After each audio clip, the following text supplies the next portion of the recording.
ഈ പ്രണയിക്കുന്നവരുണ്ട്, പ്രണയിക്കാൻ താല്പര്യപ്പെടുന്നവരുമുണ്ട്. പക്ഷെ ഗീതുവിന്റെ പ്രണയം ഒരുമാതിരി വല്ലാത്തൊരു സ്ട്രഗിൾ ആയിരുന്നല്ലോ ഗീതു. അതെ അതെ അതെ, ഗീതുവിന്റെ അല്ല, ബിന്നിയുടെ. ബിന്നിയുടെ ഗീതു പറയുമ്പോ സീരിയൽ. സീരിയൽ. ഓക്കെ. ബിന്നിയുടെ പ്രണയം കുറച്ച് സ്ട്രഗിൾ ആയിരുന്നു. പക്ഷെ അത് ഞാൻ എവിടെയും പറഞ്ഞിട്ടില്ല അജിനെ.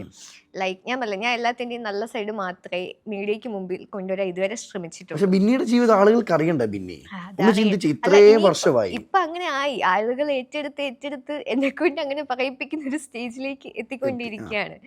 അപ്പോൾ ഞാൻ പറഞ്ഞല്ലേ പറ്റൂ. അപ്പോൾ ആൾക്കാർ ജെന്യുവൻ ആയിട്ടുള്ള ഒരു കാര്യം അറിയണമല്ലോ. അതെ, നൂബിനും ഞാനുമായിട്ടുള്ള പ്രണയം എന്ന് വെച്ച് കഴിഞ്ഞാൽ, ഇവൻ എനിക്ക് ഇതിനു മുമ്പ് റിലേഷൻഷിപ്സ് ഉണ്ടായിട്ടുണ്ട്. ഓക്കെ.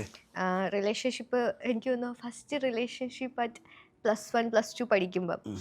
അതാണ് എൻ്റെ ഫോർ എവർ ഇപ്പോഴും മനസ്സിൽ സൂക്ഷിക്കുന്ന പ്യുവർ ആയിട്ടുള്ളൊരു റിലേഷൻഷിപ്പ്. ഈ സ്കൂളിലൊക്കെ പഠിക്കുന്ന സമയത്ത് ഈ ബസ്സിലൊക്കെ പുറകെ കയറുമ്പോൾ ഇങ്ങനെ നോക്കി ജസ്റ്റ് ഒരു നോട്ടം മാത്രം കൊണ്ട് നമ്മൾ കമ്മ്യൂണിക്കേറ്റ് ചെയ്യുന്നു, മനസ്സിലാക്കുന്നു.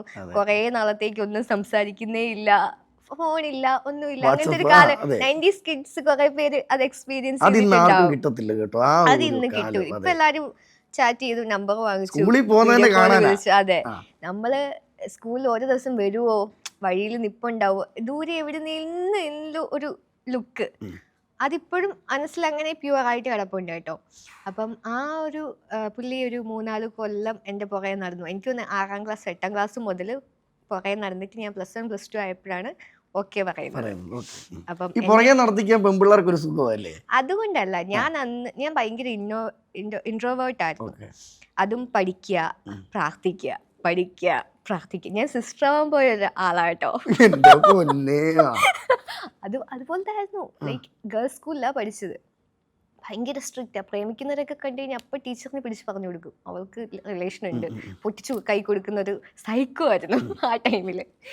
അപ്പം ഞാൻ പറഞ്ഞിട്ടില്ല, എനിക്കറിയാം എൻ്റെ പുറകെ നടക്കുക എന്നറിയാം. എൻ്റെ കസിൻ ബ്രദറിനെയൊക്കെ കയ്യിലെടുത്ത് നടന്നു. എന്നിട്ട് ഞാൻ പറഞ്ഞില്ല. ലാസ്റ്റാണ് പറഞ്ഞത്, ഓക്കെ പറഞ്ഞത്. ഓക്കെ പറഞ്ഞു കഴിഞ്ഞപ്പോഴത്തേക്ക് ഞാൻ ചൈനയിലേക്ക് പഠിക്കാൻ പോയി. പിന്നെ അവിടെ ചെന്ന് കഴിഞ്ഞപ്പം അത് പൊട്ടി.